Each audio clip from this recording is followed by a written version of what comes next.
Welcome to साक्षी's विद्या साधना। इस video lecture में हम पढ़ेंगे क्लास 7 हिस्ट्री चैप्टर 4 एंड ये पार्ट 2 होने वाला है द मुगल एम्पायर का। देखिए यहाँ पर मैप 1 बताया गया है, देखेंगे इसको भी हम। ये मैप 1 में वो मिलिट्री कैंपिंग्स हमें बताए जा रहे हैं जो अकबर और औरंगजेब ने किए थे। और ये जो एरिया आप पोर्शन देख रहे हो जो कलर्ड है पिंक, ये सारा वो इलाका है जो मुगल एम्परर के अंदर आता था, अधीन था। ठीक है, गुजरात, मालवा, रणथंभौर, मथुरा, आगरा, आमेर, अजमेर, पंजाब, लाहौर, श्रीनगर, कंधार, काबुल, बंगाल, पटना, ये सारा इलाका अकबर औरंगजेब यानी मुगल एम्पायर के अंदर आता था इस टाइम पे।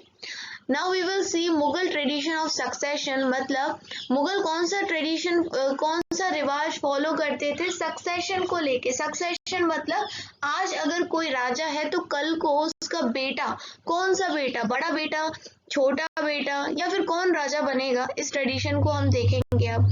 तो मुगल्स जो थे वो रूल ऑफ प्रिमोगेनिचर पे बिलीव नहीं करते थे। तो ये प्रिमोगेनिचर क्या है? प्रिमोगेनिचर एक तरह का कस्टम है, इसमें जो बड़ा बेटा होता है वो पिता का जो भी राजपाट है उसको संभालता है। मतलब अगर एक आदमी के 4 बेटे हैं तो जो सबसे बड़ा बेटा है ना उसको राजा बना दिया जाएगा, इसी को हम प्रिमोगेनिचर कहते हैं।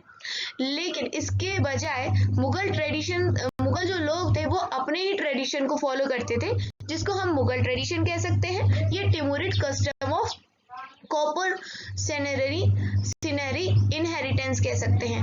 इसके अंदर क्या होता था कि सारे जैसे एक पिता के 4 बच्चे थे ना, तो उन चारों में बराबर बराबर जो भी टेरिटरी है या जो भी ट्रेजर है उसको बराबर बांट दिया जाएगा। लेकिन इस सब से क्या होता था कि क्लियर पता ही नहीं चलता था, अब 4 हैं, ठीक है, तो कौन अल्टीमेटली एक बड़ा शासक निकलेगा, एम्परर बनेगा। तो ज्यादातर हम देख रहे हैं कि फिर लड़ाइयां होना स्टार्ट होती थी ज्यादा, क्योंकि कोई क्लियरेंस ही नहीं था कि कौन राज करेगा। अब हम टेबल 1 भी देखेंगे और नोट करेंगे एविडेंस फॉर रिबेलियंस, ठीक है, जो मुगल प्रिंसेस के द्वारा किए गए। So which you think is fair division of inheritance, primogeniture और कोपरसिनेरी? आपको ये बताना है कमेंट में कि कौन सा सही तरीका है अपनी जायदाद को अपने बच्चों में बांटने का। प्रिमोगेनिचर जिसमें बड़े बेटे को राजा बनाया जाता है, या फिर कोपरसिनेरी जिसमें इक्वल डिवीजन किया जाता है। Now Mughal marriages with the Rajput, आपने बहुत, मतलब आजकल टीवी शोज भी बन गए हैं, जोधा अकबर, तो जोधा एक राजपूत प्रिंसेस थी, है ना, और अकबर आपको पता मुगल थे। तो यहाँ पर वही बताया जा रहा है कि मुगल्स की शादी हुआ करती थी राजपूत घरानों में। The mother of Jahangir was a Kachhwaha princess, daughter of Rajput ruler of Amer, जो कि जयपुर में है आज के टाइम। तो जो मदर थी जहांगीर की, वो भी कहाँ की प्रिंसेस थी? कछुआ प्रिंसेस थी। और वो एक राजपूत शासक जो कि आमेर के हैं। आमेर आज के टाइम पे जयपुर के अंदर है। आमेर का किला भी है जो काफी बड़ा है और बहुत खूबसूरत है। तो वहां की प्रिंसेस से शादी हुई थी हुमायूं की, और फिर हुए थे जहांगीर। जो मदर थी शाहजहां की was a Rathore princess, daughter of Rajput ruler Marwar. Jodhpur की राजकुमारी से शादी हुई थी किसकी? फिर फाइनली इनकी अकबर की, एंड फिर कौन हुए थे? शाहजहां हुए थे। आगे देखिए मुगल्स के क्या रिलेशन थे दूसरे रूलर्स के साथ। Take a look at table 1, हम अभी देखेंगे table 1। You will notice that the Mughal rulers campaigned consistently against ruler who refused to accept their authority.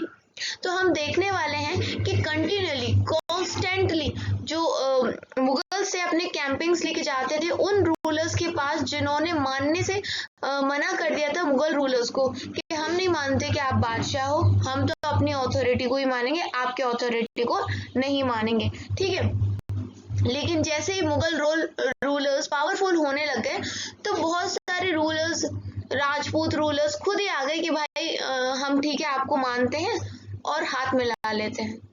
तो राजपूत इसका बहुत अच्छा एग्जाम्पल है, मैंने भी आपको राजपूत का ही एग्जाम्पल दिया। तो बहुत सारे लोगों ने मुगल्स को खुश करने के लिए या फिर उनसे सही रिलेशंस बना के रखने के लिए अपनी बेटियों की शादी मुगल फैमिलीज में कर दी और इसके बदले में उनको एक बड़ी पोजीशन मिल गई थी मुगल एम्परर के अधीन। ठीक है।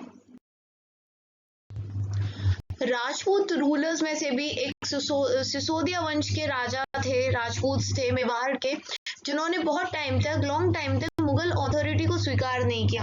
ठीक है। और एक बार जब वो हारे तब उनको क्या हुआ, मुगल्स ने सम्मान पूर्वक क्या किया, ट्रीट किया एंड उनके जमीन उनको दे दिए, जिनको जमीन को वतन कहा जा रहा है, एंड उनको क्या किया, वतन जागीर बना दिया। Careful balance between defeating but not humiliating their opponents enable the Mughals to extend their influence over many kings and chieftains। यहाँ पर जो मुगल्स की जो तरीका था ना पॉलिटिकली, वो काफी अच्छा था। वो हराते थे अपने जो भी ओपोनेंट है उसको, लेकिन उसकी बेइज्जती नहीं करते थे, और बेइज्जती नहीं करते थे, अपने साथी शामिल कर लेते थे। तो इसलिए उनका जो इन्फ्लुएंस है काफी अच्छा पड़ता था दूसरे राजाओं पे और चीफटेन्स पे। बट हर टाइम ये बैलेंस बना के रखना काफी ज्यादा मुश्किल रहता था। औरंगजेब ने क्या किया था, आगे जाके शिवाजी की इंसल्ट कर दी थी, है ना। जो आए तो थे मुगल अथॉरिटी को एक्सेप्ट करने, लेकिन उन्होंने क्या करा, शिवाजी की इंसल्ट कर दी, और इस इंसल्ट से क्या कॉन्सिक्वेंस झेलने पड़े मुगल एम्पायर को, वो हम अब आगे देखेंगे। उससे पहले हम देखेंगे कि मनसबदार और जागीरदार क्या होते हैं। तो वैसे ये एक रैंक होती है। As the empire expanded to encompass different regions, the Mughal recruited diverse bodies of people। अब देखो एम्पायर बढ़ रहा था तो काम करने के लिए लोग चाहिए, तो मुगल्स ने रिक्रूटमेंट करना स्टार्ट कर दिया डिफरेंट लोगों को। एंड एक टर्किश नोबल्स, तुर्रानीज लोग से लेके उन्होंने एक्सपेंड किया, जहां वो हर तरह के लोग आ गए, उनके साथ ईरानियन लोग आ गए, इंडियन मुस्लिम्स आ गए, अफगान लोग आ गए, राजपूत आ गए, मराठास आ गए, और बहुत सारे छोटे मोटे जो लोग, छोटी छोटी कम्युनिटीज रह रही थी इंडिया के अंदर, ज्यादातर सारी ही आ गई। उन्होंने मुगल सर्विस को ज्वाइन कर लिया और उनको एज अ मनसबदार रख लिया गया। कुछ कुछ मनसब दे दी गई, मनसब यानी एक रैंक दे दी गई।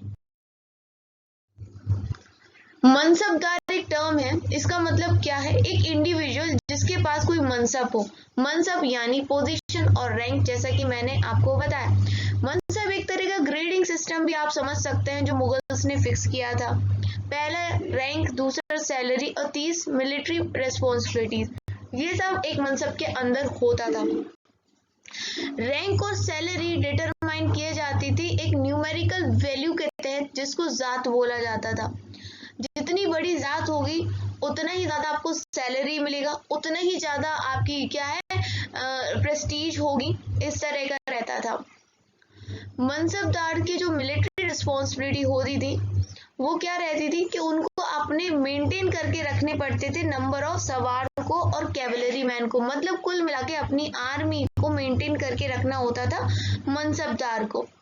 एंड मनसबदार अपनी कैवलरी को लेके भी आता था रिव्यू करवाने के लिए, फिर उसको रजिस्ट्रेशन होता था, उसके हॉर्सेस को भी ब्रांड किया जाता था, एंड इसके बदले उनको क्या होता था, सैलरी मिलती थी। मनसबदार रिसीव करते थे salary as revenue assignment called jagirs.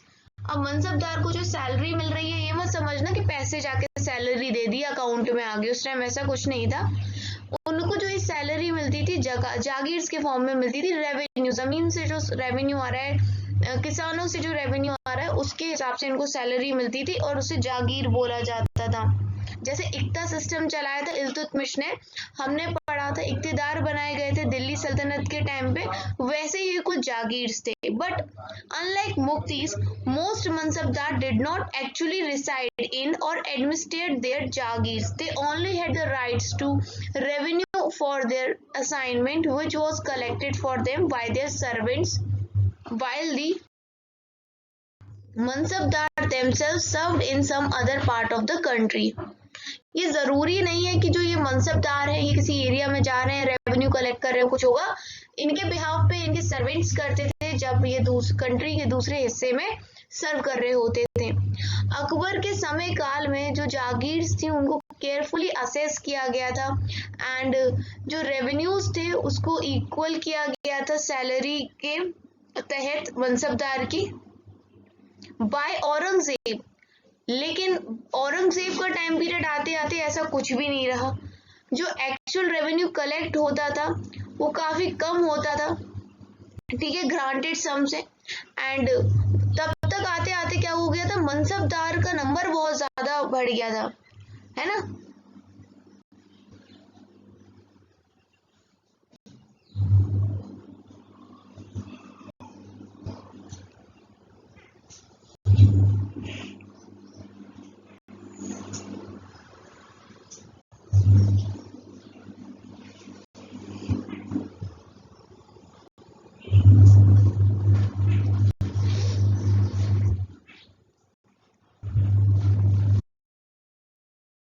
देखो इस जात रैंकिंग क्या है, नोवेल्स जिनके साथ जात होता था करीबन 5000 का, वो क्या होते थे, उनको हायर रैंक दी जाती थी उन लोगों से जिनके पास 1000 का जात होता था।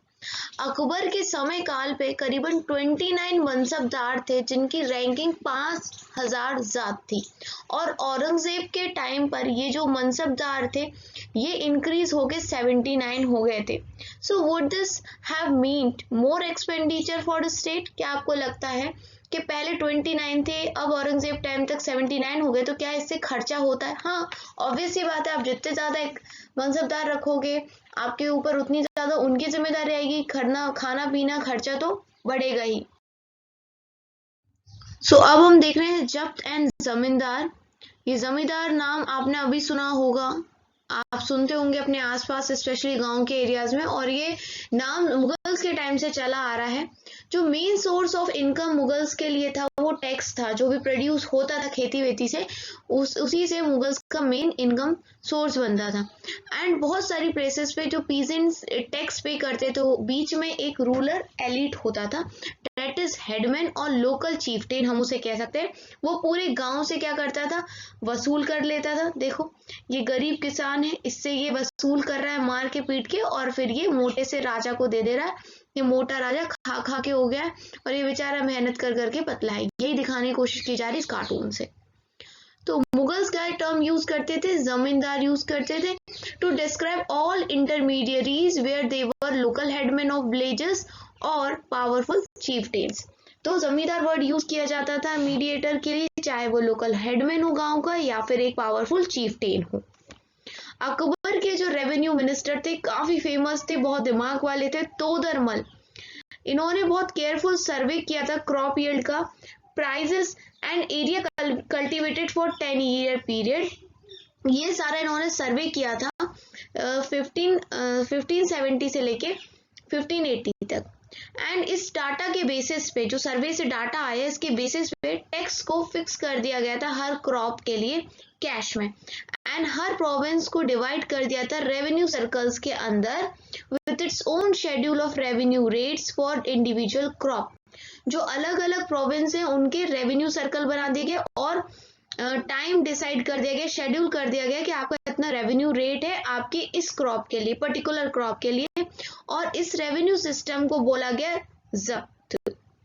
And it was prevalent in those area where Mughal administration could survey the land. और ये जो जब्त सिस्टम है वो ये वहां ज्यादा प्रचलित हो गया उन एरिया में, उन इलाकों में जहां पर मुगल एडमिनिस्ट्रेशन ने जमीन का सर्वे कर रखा था। और ये केयरफुल जो अकाउंट्स होते थे उसको भी केयरफुली रखते थे अपने पास। अब ये सारी चीजें उन प्रोविंस में नहीं लग सकती थी जो दूर दराज की थी, जैसे गुजरात और बंगाल, वहां जब्त नहीं लग सकता था। देखो कुछ एरियाज में क्या था, जो जमींदार थे उनके पास काफी ज्यादा पावर्स आ गई थी, लेकिन कई बार क्या था मुगल एडमिनिस्ट्रेशन के अंदर इनका भी शोषण होता था। अब शोषण होगा तो भाई एक टाइम तक ही तो चुप रहेंगे, रिबेलियन तो होगी फिर आखिरकार इन द लास्ट। समटाइम्स क्या होता था कि जमींदार और पीजेंट जो एक ही कास्ट के होते थे वो एकजुट आ जाते थे और रिबेल कर देते थे मुगल अथॉरिटी के खिलाफ। These peasant revolt challenged the stability of Mughal Empire from end of the 17th century. और 17th century के अंतिम आते आते peasants ने इस प्रकार के रिवोल्ट करे कि इन्होंने पूरी मुगल अथॉरिटी को हिला के रख दिया और चैलेंज दिया अच्छा खासा. Akbarnama and Ain Akbari. Akbar ordered one of his close friends and courtiers, Abul Fazl, to write a history of his reign. मतलब अबुल फजल इनके दरबार में रहने वाला एक व्यक्ति था, इनका फ्रेंड भी था काफी अच्छा अकबर का. इन्होंने लिखा है ये आईनी अकबरी और अकबरनामा, जिसके अंदर हिस्ट्री है अकबर के समय की. 3 वॉल्यूम में लिखी है अकबर के रेन को और इसको टाइटल दिया है अकबरनामा. जो पहला वॉल्यूम है वो अकबर के एंसेस्टर्स के बारे में बताता है. सेकंड वॉल्यूम बताता है उन इवेंट्स के बारे में जो अकबर से जुड़े हुए हैं. और थर्ड वॉल्यूम का नाम है आईने अकबरी. ये अकबर के administration, house hold, army, revenue और ज्योग्राफी जो थी उसके एम्पायर की, इसके बारे में बताता है. ये पूरी डिटेल इंफॉर्मेशन भी देता है अकबर के समय में जो इंडिया था उसकी ट्रेडिशन और कल्चर की भी.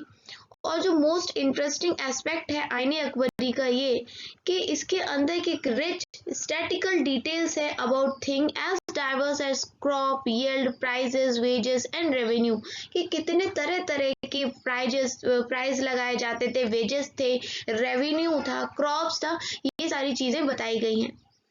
अकबर रिसीविंग अकबरनामा फ्रॉम अबुल फजल. ये अकबर है और ये अबुल फजल इनको अकबरनामा दे रहे हैं. तो इसके बाद हम देखेंगे अ क्लोजर लुक किसका, अकबर की पॉलिसीज का. बोला जाता है कि काफी अच्छी पॉलिसीज थी अकबर की, तो हम भी देखेंगे कि कैसी अच्छी थी वो पॉलिसीज. और वीडियो काफी लंबा हो रहा है इसलिए मैं अब अकबर पॉलिसी को नेक्स्ट वीडियो में लेके आऊंगी. Thanks for watching Sakshi's Vidya Sadhana.